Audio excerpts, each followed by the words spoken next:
Welcome everyone to our Healthy Holidays webinar. So glad that you could join me today. My name is Kate Watts. I'm a registered dietitian nutritionist with the Live Life Well team. And today we're going to be talking about ways to enjoy the delicious seasonal foods we have available to us right now, and really just going over some tips to do that in a more mindful way as we enter into what can sometimes be the hectic holiday season. So we're just going to talk about some mindful ways to enjoy this time and all of the opportunities we have to enjoy delicious food this time of year. So staying healthy during the holidays, this tends to be for most people a time of year that is challenging when it comes to eating in moderation and not overeating or overindulging, because we're around so many special foods this time of year, and often that includes events, whether that's in the workplace or with family or friends or churches or other groups that you associate with. We have lots of opportunity to be surrounded by a great variety and amount of food, and we tend to overindulge at those occasions. So, how can we enjoy holiday events and social gatherings while still being more mindful about our food choices? We're also going to compare some holiday meals today. We're going to briefly touch on food safety tips, which are really important this time of year to keep us all healthy.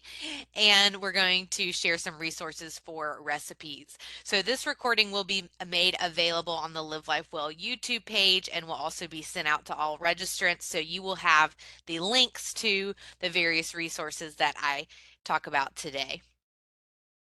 So let's talk about our mindset. Let's start here. How can we set our mind on moderation this season? So our mindset is an established set of attitudes which affect how we think, what we feel, and ultimately what we do, the actions that we follow through with. So take a moment to think about what attitudes the holidays evoke in you. For some of us, this is a really happy, joyful time, and we celebrate around food a lot.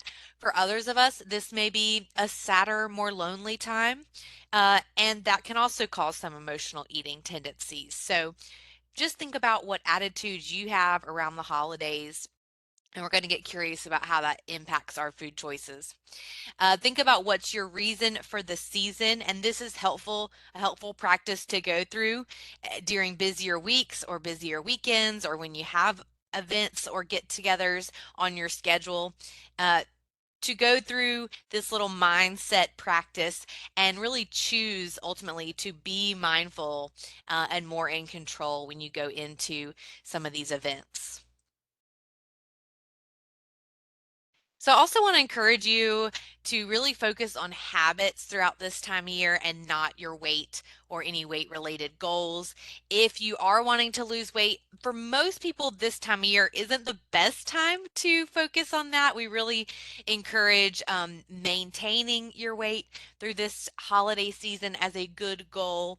And very importantly, though, is to plan on not dieting when we get to the new year. When we anticipate that we're going to have some food restriction coming up in the near future, as in I'm starting a diet on January 1st, we actually set ourselves up for overeating during this holiday season, because we get that last supper mentality of, oh, I better have it now. I better eat all I can now, because come January, I'm going to be restricting myself. I'm going on a diet. So really plan not to do that this year. Let's just not go through that cycle. Certainly, your Live Life Well team is going to be here for you in January, talking about setting healthy goals, sticking with a sustainable plan that can work for your lifestyle and your routine throughout 2024. But let's really plan on not going into January on a restrictive diet. And that's actually going to help you be more moderate with your choices throughout the rest of December. So before we get into the food tips, also want to remind everyone to stay active, that staying active really empowers you and it strengthens your self-control. You can plan some time to get in movement, even if your routine's a little off of its usual schedule, trying to find fun activities that incorporate movement. So, especially when you're around family and maybe you have a large meal, incorporating some activity before or after that food gathering. So, a brisk walk, a family walk, or riding some bicycles together, going on a hike. Um, this is also going to help relieve stress. And a lot of us have some additional stress, whether it's from good or bad things. So even happy events can cause some stress, right, to prepare for. So not only is your physical activity just going to help offset some of the calories we consume this time of year, but it's also going to help with that stress management and reducing the need for stress eating as well. As we're more active, it helps us regulate our appetite. Not mentioned here is also getting consistent sleep, which will additionally help with managing our appetite this time of year. So make it a group activity, get your family and friends involved, get your coworkers involved. If it's cold weather stopping you or getting you off your routine, commit to bundling up, getting a scarf, hat, gloves, getting out there, or finding a inside alternative to stay active this time of year. And then again, make it fun. Find festive ways to be active. There's a lot of pop-up ice skating rinks in our areas, as well as sledding if we do get lucky enough to get some snow. And not that may not be everyone's opinion. Some of you may prefer we don't have snow, but again, just finding some seasonal creative ways to get outside and stay active. Let's also plan to take time to relax. We know holidays, as I mentioned, can sometimes bring some stress. And with our stress, it's constantly building up slowly. And so when we are finding ways to de-stress, it can't just be our, you know, a few times a year vacation we go on. It has to be a daily practice to constantly be combating that stress. So each day, what can we do? Whether it is setting aside some time for deep breathing or meditation or prayer or devotion time, reading or journaling, doing a little bit of yoga or Tai Chi. Maybe it's sitting down with, a hot beverage and just reflecting on your day or preparing for your day. And the reason that we encourage this as well is not only to combat stress, but to also just help us again keep the focus on what is most important this time of year. And instead of getting overwhelmed by our to-do list, ask yourself, do I really need to do this today? Um, a lot of things don't have to be done before the holidays if we give ourselves a little grace, just making sure that what is on your to-do list is actually the most important thing for you and your body that day. Also learning to say no. We can't do everything. I know for me, I have young children, so it's very tempting to want to take them to all the parades, all the events, all of the things. And we are going to just wear ourselves out that way. So it's okay to say no and to pick and choose some of the things you participate in this time of year. So let's get into the good stuff that everyone's here for today. Tips for holiday events and actual tips around, how we can eat healthy during the holidays and still enjoy some of these really nostalgic dishes and meals, things that come with tradition that we look forward to all year. And so we don't want to take any of that enjoyment and pleasure away for the sake of, our physical health. We want to find a way to balance these choices. So here's some great tips that I really encourage each year. One is to avoid getting overly hungry. Our body really works best when we are on a schedule, and that's for sleeping and eating times. And I always push with my patients and clients that if you can get on a consistent eating schedule and really manage your appetite throughout the day, it's going to be so much easier to make healthy food choices. You're not going to be fighting against your hunger, which really lights up that emotional side of our brain of I'm so hungry, we need whatever's fast, whatever's quick, whatever's big, whatever's cheap, whatever sounds yummy. So when we can stay with that more rational side of our brain, when we're not overly hungry, we tend to make choices that we feel better about in the long term. So, with events and around holidays, sometimes we are tricked into thinking that if we skip a meal or save up calories, we're doing ourselves a favor. But really, that can backfire because then we're overly hungry and ravenous when we're around a large amount of food, right? So, trying to stick to a well balanced breakfast and lunch routine if you're having festivities later in the day, and really trying to avoid that mentality of saving space or saving up calories. All right. So stick to consistent eating routine, try to manage that appetite. And, you know, to piggyback off of that is that mindful eating piece of our goal going into these events or larger holiday meals is to stop eating at a comfortable, satisfied level.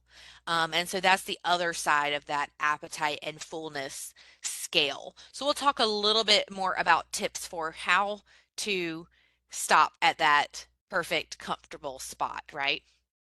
So one of the ways to do that is to really focus on portion sizes, right? And so when we have a huge variety of foods and we want to taste everything, it's really important to serve ourselves smaller taste and bites instead of full servings. Most of our meals we're not going to have 5 or 6 sides to choose from. And so when we do have that variety, and we if we want to taste everything, then we've got to go for a little bit smaller portions. Or you can choose your 1 or 2 favorites that you don't get any old time of year and maybe have full servings of those. But either way, when you're choosing your plate size, if you're hosting or if you're at an event where you can choose a different size, disposable plate or something, if you go for the smaller size, it's going to really help trick your mind into seeing that your plate is full with smaller portions. Whereas if we have a larger plate, what are we going to do? We're going to fill it up. Of course, we're going to see blank space and our brain's going to automatically think, oh, you didn't get enough food. You didn't fill up your plate. There's space there. I can fit more on this plate. So going with a smaller plate naturally helps you serve yourself smaller portions. Now, you can always go back for seconds if you are eating slowly and mindfully and decide, yes, I'm still physically hungry and I would like to go back for a little bit more. But most of the time, research has shown us that you're going to end up eating about 30% less overall when you use a smaller plate. Um, so another thing with portions and eating mindfully is that we really have to go into a large meal or an event planning to eat mindfully. It's not going to just happen, right? We have to be very intentional using this tool. And so reminding yourself, I don't want to feel discomfort, really bloated or full or sluggish or tired when I'm spending time with friends or family or coworkers. So that's an important reason for me to want to stop at a comfortable level of fullness. And that also requires slowing down a little bit so that we can listen to those cues from our body so that we know when our body's telling us we're full, and that we need to stop eating instead of continuing to eat past that level, to where we get discomfort. So this is going to require us to make some hard choices, right? We're going to have to say no to seconds sometimes. We're going to have to say no, thank you to relatives that may be, pushing seconds or desserts or their special dish they made on you. Here, have more, right? So how can we handle some of these situations? So I think the easiest thing is just to remind yourself that I'm enjoying this so much now, and I don't want this enjoyment to end. But I can always take leftovers home. I can always take some of those dishes home for me to enjoy the next day, or especially if I'm hosting, I'm going to have leftovers that I can enjoy at a future time when I'm not uncomfortably full. This is not the only time I'm able to have this dish. For most of us, we can make these dishes or have access to these foods any time of year if we chose to. We often choose to save them for holiday events. But just reminding yourself that this isn't the last time you're ever going to have the opportunity to enjoy this food. Um, And again, with saying no thank you to seconds, um, leftovers, or taking food with you is always a way to flatter the host and show your appreciation for their food without having to overstuff yourself in that one sitting.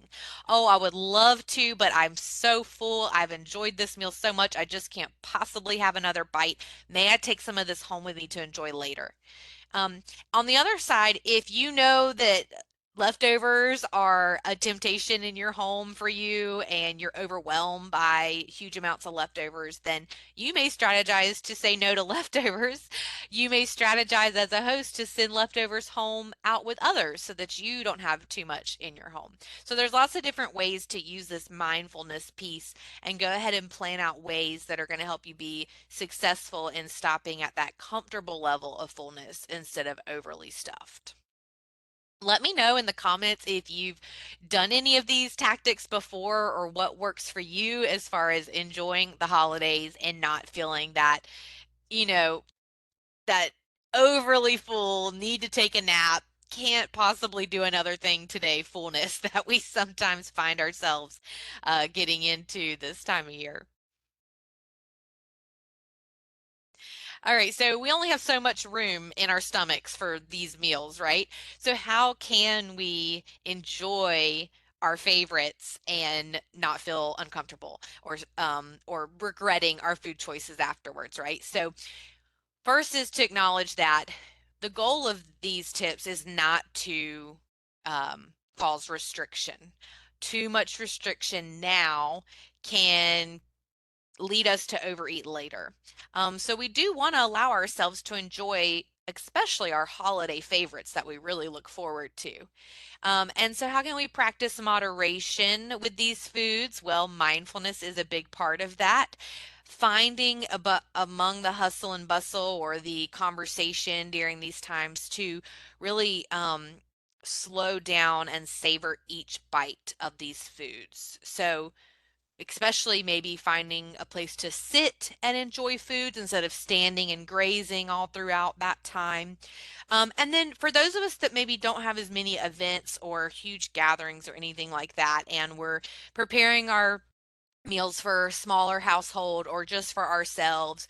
Again, if there's some emotional eating going on, being aware of that and finding ways to get pleasure and joy around this holiday season that's not reliant on certain foods. So being able to enjoy foods but not depending on them to bring us comfort or pleasure during this time of year. So the emotional piece can really go either way with over consuming. And so just being mindful about that and getting curious about what's leading you to your food choices this month. So as I mentioned, remember, this is not the last time you'll ever get to eat these foods.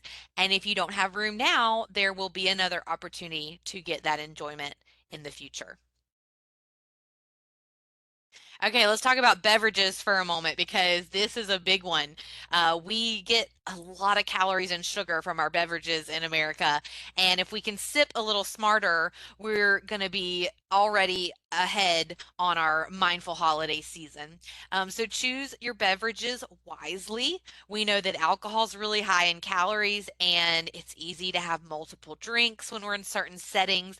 And this also tends to increase our appetite and decrease our mindfulness around our food choices. So we want to, if we do choose to drink alcohol, select lighter wines and beers.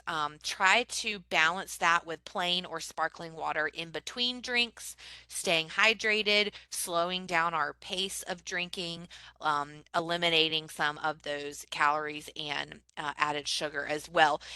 And not just alcoholic drinks, but many of our holiday drinks have additional calories and added sugar, such as our sodas, our fruit punches, our eggnogs, our hot chocolates. So just being aware of what's in our drinks and trying to balance that with some of our more natural, low calorie beverages. At these events. And you can still make even things like a plain or sparkling water really fun and festive with the addition of fruits or even herbs. I think this one's like a cranberry mint flavored water. So the flavored water trend, I think, is still a strong choice going into the rest of this year. And so playing around with festive ways to serve beverages that are a little bit healthier for us. So another tip, if you are making a dish for an event or a holiday, trying an ingredient swap. And I would say this was really popular a couple years ago. It was like a huge tip. Everybody was all on board.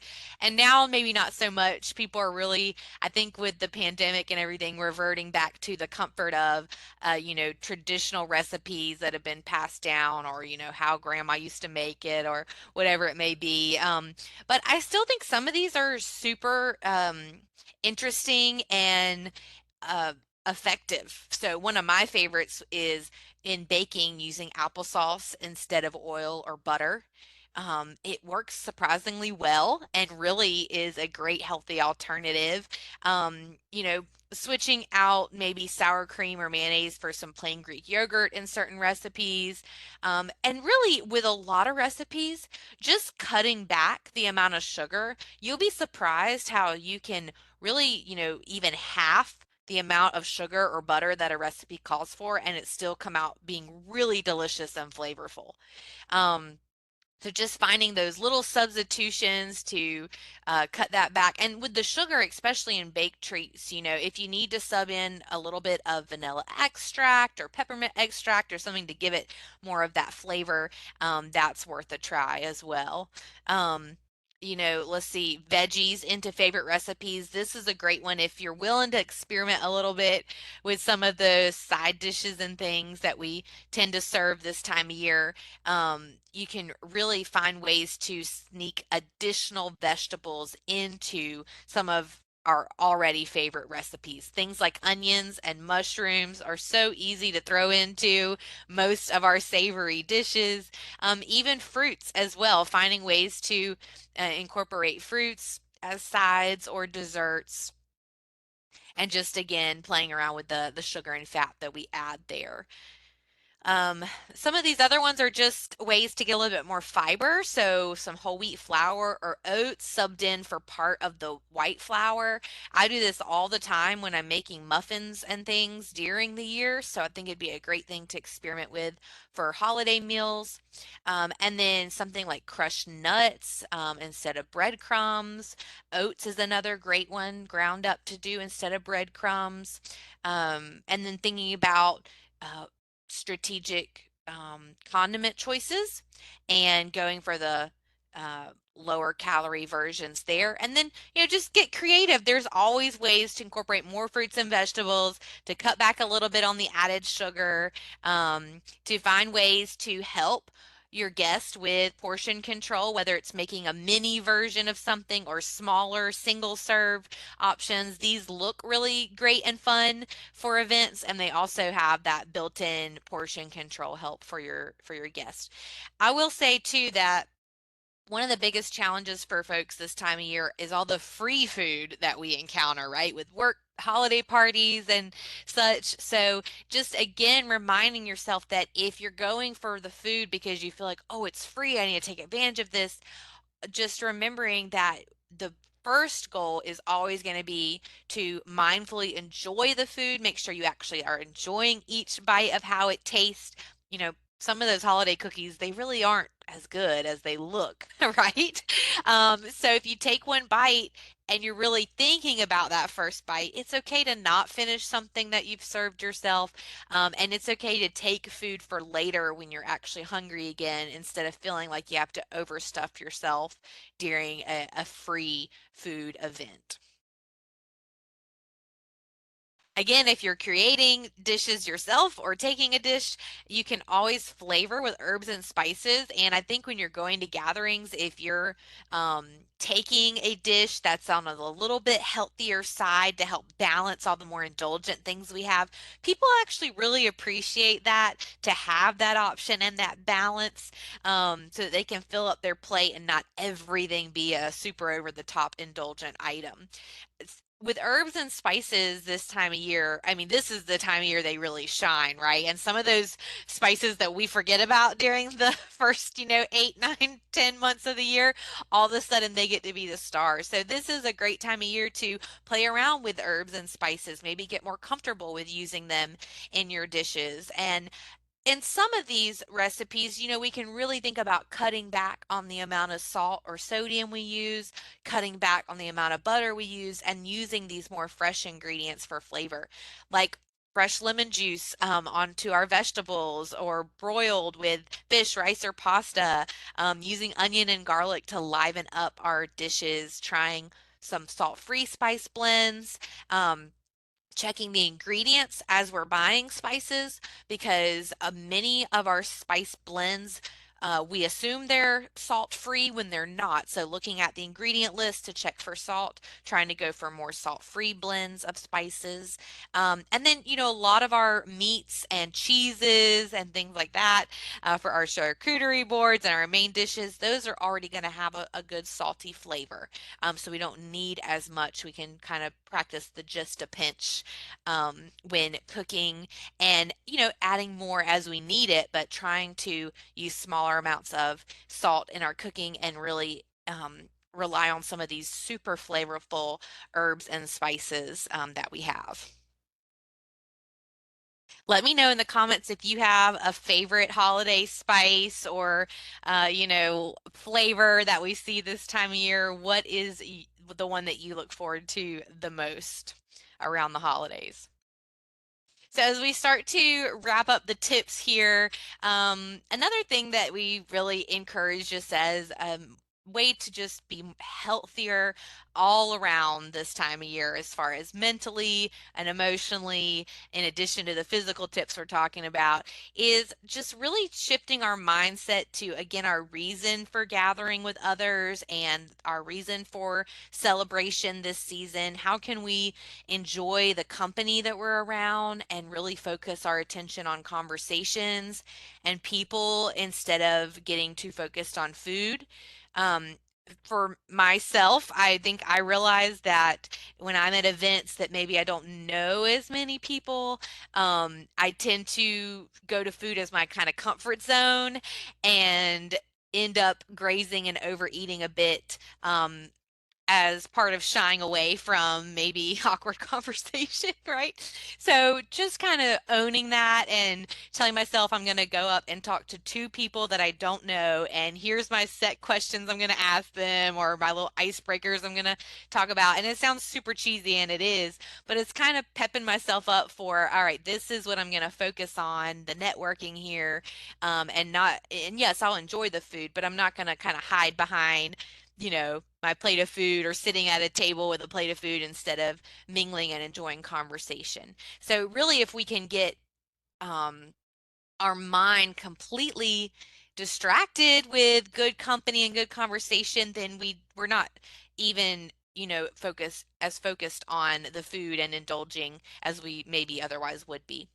So connecting with others, taking breaks between bites to have conversation, and as I mentioned, trying to stay seated when eating and then walking around and focusing on the company that's around you. Um, and mingling and staying away maybe from the food display and the food tables. So let's compare some holiday meals. We've got two plates here, and you'll see the one on the left we'll call our more indulgent plate, and the one on the right we'll call our more balanced plate. So let's kind of break this down. I want you to think about, how it would feel consuming each of these plates. I want you to think through, physically how you might feel after one of these plates. Are you going to feel satisfied? Are you going to feel energized? Are you going to feel sluggish? Are you going to be ready for a nap? How would these two different plates make you feel uh, during and after the eating experience? So let's start with our more indulgent plate. So we'll notice that there's not as much variety here. It's all kind of the same color. So we're seeing a lot of added sugar, added fats, a lot of carbohydrates added, even to our our non-starchy vegetable dishes. We've got gravy over everything. I love the comments here. Might as well be dessert. Absolutely. Sweet potato casserole to me, there's not a dessert better actually, but that's just my personal opinion.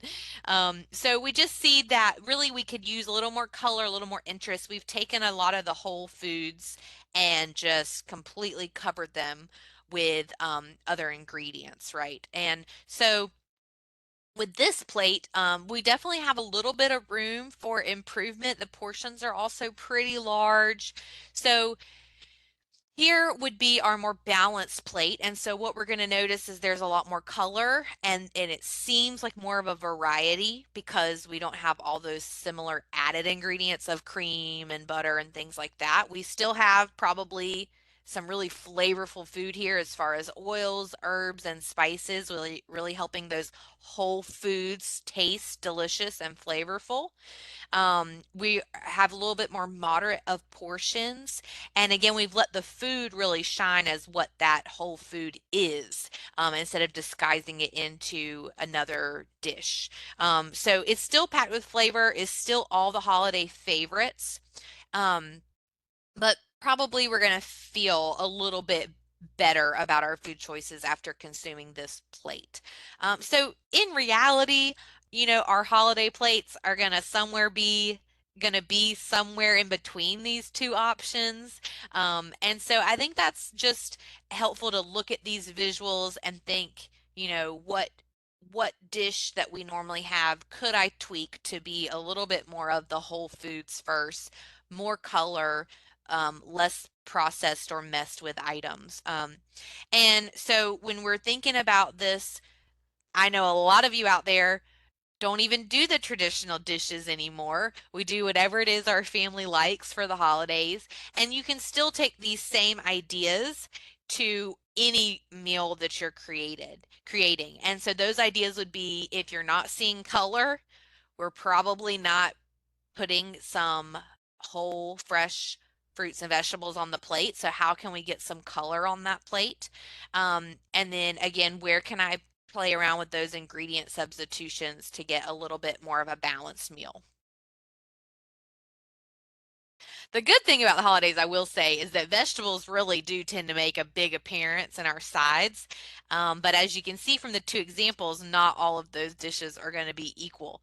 So just thinking through, maybe there's one specific dish that everyone loves and they'd really be out to get you if you messed with it at all. Like it's got to be exactly how they expect it to be. But then maybe there's some other dishes that you could try that are new this year or that you could mess around, play with that recipe a little bit to make it a little healthier. So let's talk about all those leftovers. Each year, 400,000 Americans get sick from holiday leftovers that have been mishandled, left out too long, or stored incorrectly. I know this isn't the most pleasant thing to talk about, but it's a reality that a lot of people get sick around our holiday celebrations. And that is not a gift that you want to be giving your guests around this time of year.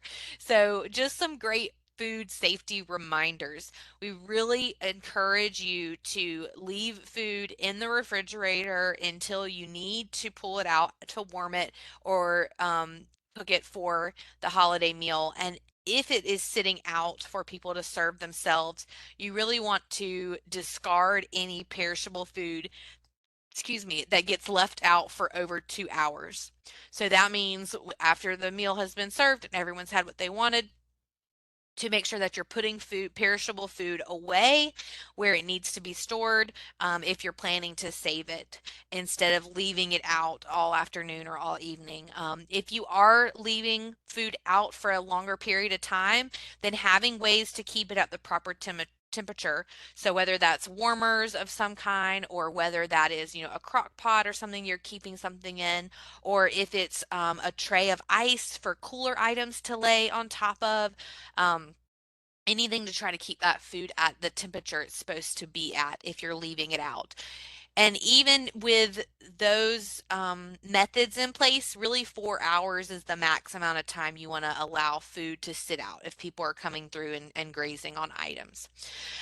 These are some reminders about keeping food safe when dealing with raw meats. And so keeping anything that you use for cooking raw meat, cutting, or cooking raw meat, keeping that separate from your produce items, your vegetables and fruits that are out, your cheeses and crackers and things that are out. So just keeping using separate cutting boards, plates, and utensils.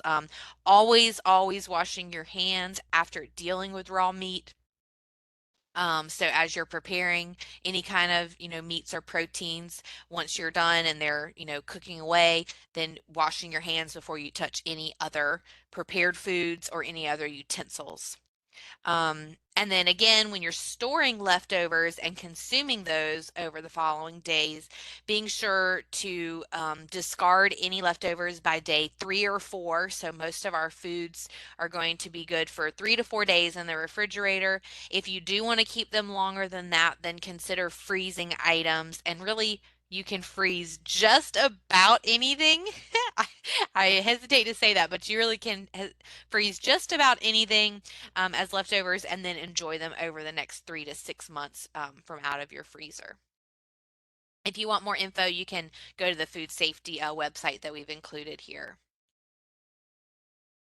So let's wrap up with some recipe inspiration. So these are just some of my favorite recipes, and you can again adjust them to your personal taste preferences. So if you don't like an ingredient that you see, you can substitute it out for something else. But I think that these are just ways to get you thinking about taking traditional favorites and spicing them up a little bit in a different way, a little bit healthier way. So roasted Brussels sprouts with goat cheese and pomegranate seeds sounds so good. That little pop of color. If you don't like Brussels sprouts and you haven't tried them roasted, I really challenge you to give them another try.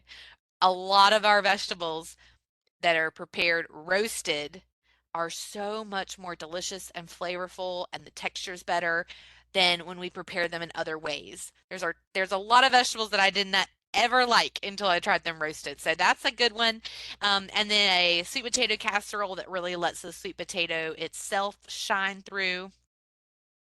And a lot of the recipes that I love to get are from eatingwell.com. They have a really easy search engine, and this page links to all their healthy holiday recipes. So it's a lot of, traditional favorites, newer fun items to add in, and just ways to prepare them in a little bit healthier way, but still super delicious, because that's what we want at the holidays, right? We want to enjoy a really tasty meal with the others that we are celebrating with.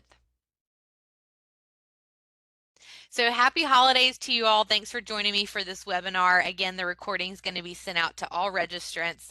If you have questions or comments, let me know in the chat box. Otherwise, I hope you all enjoy the rest of your day and the rest of this wonderful time of year.